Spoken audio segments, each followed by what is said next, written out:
आता बघा प्लॅन्टॉलॉजिकल एव्हिडन्स. आता ह्याच्यामध्ये काय सांगितलं बघा, question may arise in your mind that which organism exist millions of year अगो. म्हणजे काय ॲनिमल्स, तुम्हाला माहिती आहे डायनासोर वगैरे, म्हणजे ॲस्ट्रॉइड्स हे झालं होतं, म्हणजे सनचं हे झाले असल्यामुळं काय डायनासोर जे आहेत ते ब्युरिड झाले होते अर्थच्या. तर हे तुम्हाला प्रश्न 100% पडतं की कॅन यू टेल दिस, म्हणजे हे animal millions of years ago कसे एक्झिट झाले. पुन्हा how secret has been hidden in earth, आणि ते सिक्रेट अर्थच्या हिडनमध्ये कसं गेलं. And large number of organism get buried due to the disaster. आता हे जे अंडरग्राउंड म्हणजे हे जे हिडन सिक्रेट जे आहे अर्थमध्ये गेलं, तर ह्याच्या मागचे काहीतरी रिझन असू शकतात. एक तर फ्लड असू शकतं, पुन्हा अर्थक्वेक असू शकतो, पुन्हा आणि काय असू शकतं की व्हॉल्कॅनिक इरप्शन. म्हणजे हे काहीतरी रिझन असतील की ह्या रिझनमुळं जे ॲनिमल्स आहेत तर ते काय झाले, बरीड झाले कशामध्ये, underground. And remnant and the impressive such organism remain preserve underground. तर अशा ऑर्गॅनिझम्स आहेत तर ते कुठे गेले, जे अर्थच्या अंडरग्राउंड गेले. And there is for the fusion, तर त्याला आपण काय म्हणतो, फ्युशन फ्युल्स म्हणतो.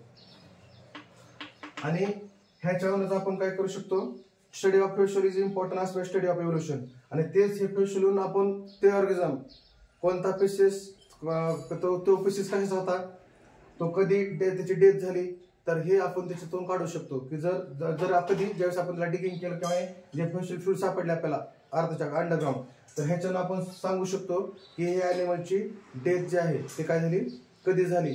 हे आपण कशाच्या फ्युशन फ्यूलवर, मग त्याचं काहीतरी बॉडीचा पार्ट आपल्याला ग्राउंडमध्ये सापडणार आहे आणि त्याच्यावर आपण स्टडी करू शकतो की त्या ॲनिमलची डेथ केव्हा झाली ती. समजतंय.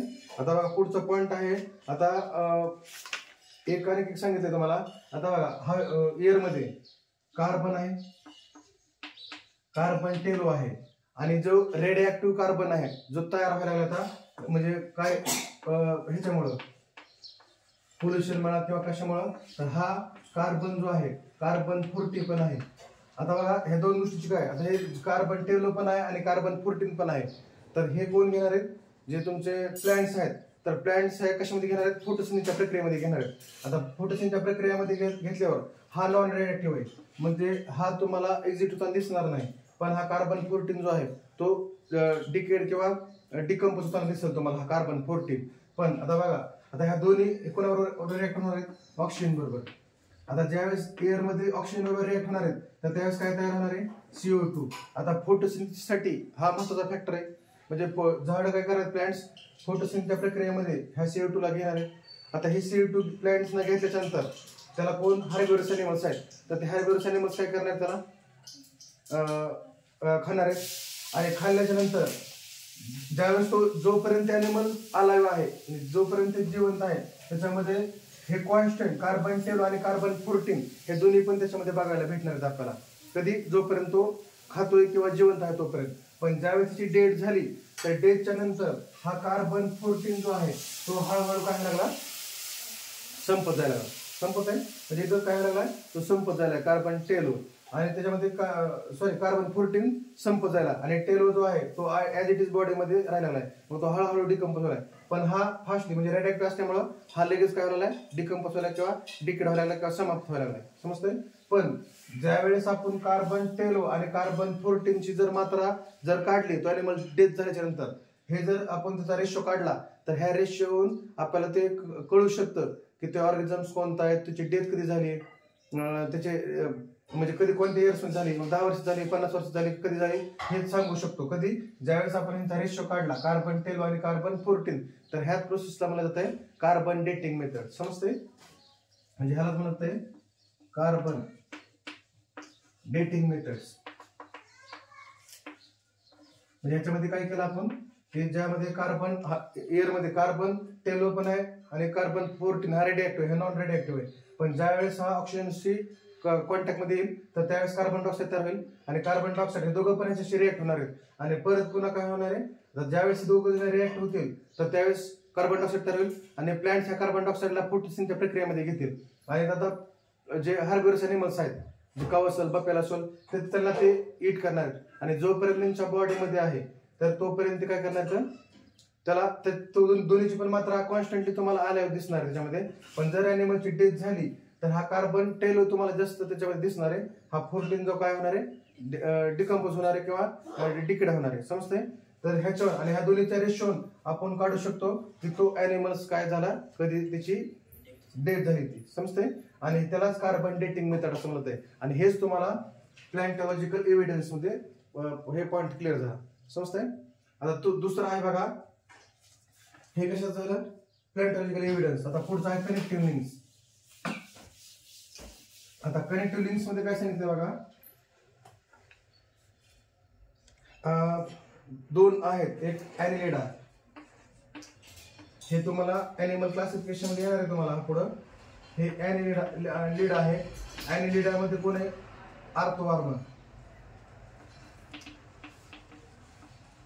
आणि दुसरा ह्याच्यामध्ये आहे दुसरा आर्थ्रोपोडा ग्रुप आहे, जो सगळ्यात लार्जेस्ट ग्रुप आहे, ज्याला आपण कॉकरोच म्हणतो. म्हणजे कॉकरोच हा ह्याच्यामध्ये एक एक्झाम्पल आहे. आता ह्या दोघांच्या ह्याच्यामध्ये जर बघितलं तर एक दोन गोष्ट, आणि ह्या दोघांपासून कोण तयार झाले, एक दुसरा ॲनिमल तयार झाला, त्याचं नाव आहे पेरिपेटस. पेरिपॅटस हा तयार झाला. आता बघा, तर ह्याच्या काही कॅरेक्टर आणि ह्याच्या काही कॅरेक्टर, ह्या दोन्हीच्या कॅरेक्टर मिक्स होऊन हा पेरिपेटस तयार झालाय. म्हणजे याच्या अर्धा कॅरेक्टर ॲनिलिडाच्या घेतल्याने, अर्धे कॅरेक्टर आर्थ्रोपोडाच्या घेतल्या, आणि त्याच्यापासून हा पेरिपेटस ॲनिमल तयार झाला. म्हणजे त्याच्यामध्ये आर्थ्रोवर्मच्या काय कॅरेक्टर असतील, कॉकरोचच्या काय असतील, म्हणजे ह्या फायलम्स मध्ये येते आर्थ्रोपोडा आणि ॲनिलिडा. तर त्याच्यापासून आता काय कोणते कॅरेक्टर आहेत, आता बघा, आर्थ्रोवर्म जर बघितला तर हिची काय body, segmented body. Segmented body तुम्हाला जर बघितलं तर ह्याच्या बॉडीवर एक अशा प्रकारचा ॲनिमल राहते हे, आणि ह्याच्या बॉडीवर अशा लाईनिंग राहतात. तर त्यामुळे त्याला काय म्हणत आहे, सेगमेंटेड बॉडी म्हणत आहे. आता सेगमेंटेड बॉडी म्हणजे त्याच्या बॉडीवर लाईन दिसणार आहे. म्हणजे ह्या दोघांशी कम्पेअर केलं, आर्थ्रोवर्म आणि पेरिपेटस, तर सेगमेंटेड बॉडी हा पहिली कॅरेक्टर आली ह्याच्यामध्ये. दुसरा आहे आता थिन क्युटिकल्स. आता थिन क्युटिकल्स म्हणजे काय, त्याच्या बॉडीवर एक काय आहे, एक पतली लेअर आहे, स्किन, म्हणजे पतली स्किन आहे. थिन क्युटिकल्स म्हणजे काय, एक बारकी एकदम पातळ काय, त्याच्या बॉडीवर काय स्किन आहे.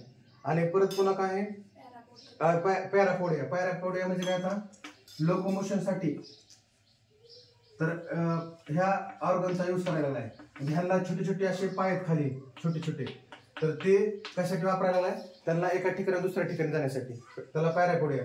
म्हणजे पेरिपेटस आणि आर्थ्रोवर्म मध्ये जर तुम्ही कंपॅरिझन केलं तर त्याची बॉडी कशी होती, सेगमेंटेड बॉडी होती. समजतंय? ह्याच्या बॉडीवर लाईनिंग आल्या, तर ह्याच्या पण तसे दिसणार आहे.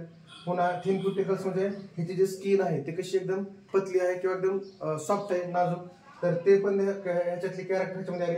पुन्हा पॅरापोडिया म्हणजे लोकोमोशनसाठी, एका ठिकाणी दुसऱ्या ठिकाणी जाण्यासाठी ते काय करते, त्या लेगचा यूज करते. तर एक थोडक्यात म्हणजे थोडी लेगच आहे, त्याला पॅरापोडिया म्हणत आहे, जे त्याचा यूज करते कशासाठी, लोकोमोशन, एका ठिकाणी दुसऱ्या ठिकाणी जाण्यासाठी. आता पुढचा आहे बघा, आता पेरिपेटस आणि आर्थ्रोपोडा, त्याच्यामध्ये कॉकरोच, ह्याच्यामध्ये कोणत्या कॅरेक्टर आल्या, आता बघा ह्याच्यामध्ये आहे ट्रॅक्चुअल रेस्पिरेशन.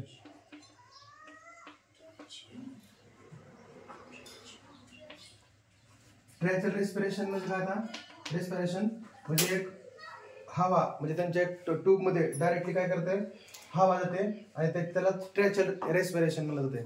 म्हणजे एक ट्यूब आहे ज्याच्यामध्ये एअर काय होणार आहे, पास होणार आहे, तर त्याला म्हणत आहे ट्रॅक्चुअल रेस्पिरेशन. आणि दुसरं आहे open circulatory system. Open circulatory system मध्ये काय सांगितलं बघा, आता ओपन सर्क्युलेटरी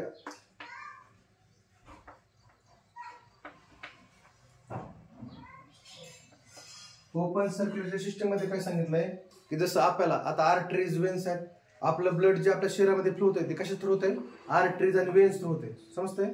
पण ह्यांच्या बॉडीमध्ये तशा प्रकारची सिस्टीम नाही काय. हे ओपन सर्क्युलेटरी सिस्टम आहे, म्हणजे त्यांच्या बॉडीमध्ये पूर्ण ब्लड जे आहे विदाऊट आर्टरीज अँड वेन्स, म्हणजे आपल्या जसं बॉडीमध्ये फ्लो होतोय आर्टरीज वेन मार्फत, तसं ह्यांच्या बॉडीमध्ये तशा प्रकारची कुठली सिस्टीम नाही.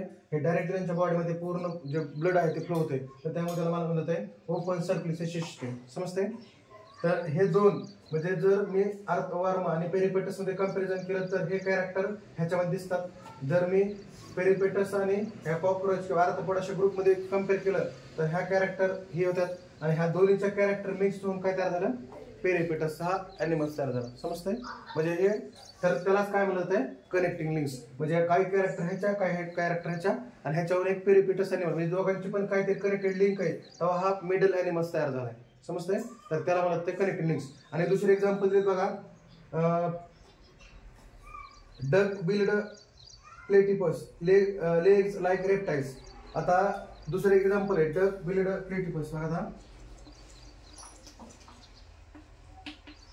तर हा पण एक ॲनिमल्स आहे.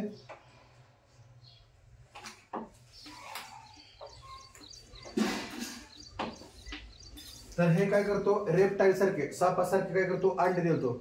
And but show the relationship with mammals with the due the presence of memory glands and heirs. आणि बघा आता ह्याच्यामध्ये मेमरी ग्लँड्स पण आहे. जे जसं मेमरी ग्लँड्स काय काम आहे मेमरी ग्लँडचं, हे फक्त फिमेलमध्येच असतो. तर हे फिमेलमध्ये काय म्हणजे दूध वगैरे पाजत असेल तर म्हणजे हे अंडे घालते कुणासारखं, रेप्टाइल सारखं. आणि ह्याच्यामध्ये मेमरी ग्लँड्स आहेत आणि हेअर्स पण आहेत. तर म्हणजे मेमल पण आहेत आणि रेप्टाइल्स पण आहेत. तर ह्या दोघांपासून कोणता झालाय, डक बिल्ड प्लेटिपस हा तयार झालाय. म्हणजे ते रेप्टाइल सारखे काय करतो, अंडे घालतोय. आणि मॅमल सारखे म्हणजे त्याचे जे काय बाळ वगैरे असतील तर त्यांना ते दूध पण पाजते आणि त्याच्या बॉडीवर हेअर्स पण आहेत. म्हणजे हे दोन कॅरेक्टर जे आहेत, एक रेप्टाइल्स आणि मॅमल्स, ह्या दोन्हीचे कॅरेक्टर ह्याच्यामध्ये आले. तर ते हा पण एक कनेक्टिव्ह लिंक्स आहे. समजते? आणि परत पुन्हा आहे आणि एक lung fish perform the respiration with the lung respective being fish. This example indicate the mammals are inherited from the reptiles and amphibians from the fish. आता एक फिश पण आहे ज्याला लंग्स, आता तुम्हाला माहिती आहे फिशला काय असतात, गिल्स असतात. पण ह्याच्यामध्ये काय की असं एक फिश आहे की ज्याला लंग्स पण आहे. तर तो सुद्धा काय आहे, काय इंडिकेट करते, mammals are involved from this reptile. म्हणजे मॅमल सुद्धा रेप्टाइल आणि अँफिबियन, हा जो फिश आहे हा रेप्टाइल्स पण आहे आणि अँफिबियन ह्याच्यामध्ये सुद्धा हे होते. म्हणजे हे आपल्याला कनेक्टिव्ह लिंक्स थ्रू आपल्याला काय समजतंय, ह्यांचे म्हणजे काहीतरी कनेक्टिव्ह लिंक्स आहेत. हे आपल्याला ह्याच्यातून म्हणजे ह्या दोन ॲनिमल्स मध्ये कनेक्टिव्ह लिंक असेल तर त्यावेळेस एक मिडल ॲनिमल्स तयार झाला. ह्याच्यातून आपल्याला काय होते, प्रूफ होते. समजतंय? तर हे झाला कनेक्टिव्ह लिंकचा पॉईंट म्हणजे एव्हिडन्स हा. आणि तिसरा लास्टचा आहे एम्ब्रियोलॉजिकल एव्हिडन्स. आता एम्ब्रियोलॉजिकल एव्हिडन्स मध्ये काय सांगितलं बघा, आता तुम्हाला इथे डायग्राम दिसते, फर्स्ट स्टेज, सेकंड स्टेज आणि थर्ड स्टेज. आता एम्ब्रियोलॉजिकल एव्हिडन्स मध्ये काय बघा, compare the study of the embryonic development. The stage of various vertebrates given the picture show that all embryo show the extremely similarity during the initial stage and those similar decrease gradually. Similarity in the initial stage indicate the common origin of all these animals. आता बघा पहिल्या stage मध्ये आपल्याला काय दिसले तर similar दिसले, पण जसं सेकंड आणि थर्ड स्टेज मध्ये आले तर ह्यांच्यामध्ये काय व्हायला लागलाय, डिफरन्स क्रिएट व्हायला लागलाय. तर हे आपण काय इंडिकेट करू शकतो की इनिशियल स्टेजहून आपण इंडिकेट करू शकतो की ह्यांचे जे common origin of this animal म्हणजे ह्यांची काहीतरी कॉमन ओरिजिन असेल. आता तुम्ही जर बघितलं तर फिश आहे, सेलेमेंट आहे, टॉर्टाइज आहे, चिकन, पिग, काऊ, रॅबिट, मेन, म्हणजे जेवढे ॲनिमल्स हे सगळे ॲनिमल्स वेगवेगळे आहेत. पण ह्याला फर्स्ट स्टेज मध्ये बघितलं तर ह्यांचा एम्ब्रियो किंवा वाम म्हणू शकतो आपण, ज्याच्यामध्ये हे काय दिसणार आहेत, सिमिलर दिसणार आहेत, ह्यांच्यामध्ये काही डिफरन्स दिसत नाही. पण जर आपण सेकंड आणि थर्ड स्टेज मध्ये जर गेलो मग ते आपल्याला ओळखता येतात की हे कशाचं आहे, कोणत्या ॲनिमलचं हा आकार आहे किंवा कोणत्या ॲनिमलचं सेकंड आणि थर्ड स्टेज मध्ये समजाले. पण इनिशियल स्टेज मध्ये मला काही समजत नाही. तर हे आपण इनिशियल स्टेजहून आपण पहिल्या स्टेजहून समजू शकतो की common origin of this animals. तर आपण हे काय सांगू शकतो की ह्यांची ओरिजिन काय होती, कॉमन होती.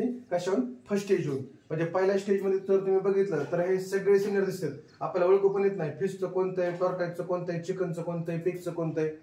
पण जर सेकंड आणि थर्ड स्टेज मध्ये बघितलं तर आपल्याला ते क्लिअर ओळखू येते की पुन्हा हे कसं, म्हणजे त्यांच्या डिफरंट सेकंड स्टेज मध्ये त्यांच्यामध्ये काय होते, डेव्हलपमेंट व्हायला जाते. मग वुमेन का असताना फर्स्ट स्टेज मध्ये कुणाचंच आपल्याला ओळखता येत नाही, कारण का मॅनचं का असताना. समजतंय? म्हणजे फर्स्ट इनिशियल स्टेज जे आहे ते सगळ्यांची काय असणार आहे, सारखे असणार आहे प्रत्येक ॲनिमलचे. तर हे आपण इंडिकेट करू शकतो की common origin of this animal, म्हणजे ह्यांची जे ओरिजिन आहे ते सगळ्यांचे काय कॉमन आहे. समजतंय? तर हे तीन एव्हिडन्स आपली पहिली कोणती होती, पहिली कोणती होती, मॉर्फॉलॉजिकल एव्हिडन्स, ज्याच्यामध्ये आपण काय बघितलं, एक्सटर्नल अपीअरन्स बघितले. पुन्हा अॅनाटॉमिकल एव्हिडन्स मध्ये बघितलं इंटरनल स्ट्रक्चर बघितलं त्याचा. पुन्हा वेस्टिजियल ऑर्गन्स मध्ये आपण बघितलं की काय ॲनिमल्ससाठी वेस्टिजियल ऑर्गन युजफुल आहेत आणि काय याच्यामध्ये युजफुल नाहीत. आणि आज बघितलं फ्लॅटॉलॉजिकल एव्हिडन्स बघितले, पुन्हा कनेक्टिव्ह लिंक्स काय बघितलं आणि एम्ब्रियोलॉजिकल एव्हिडन्स. तर अशा प्रकारे आपले जे एव्हिडन्स आहेत तर हे सगळे आता इतर 6 एव्हिडन्स झाले. समजते?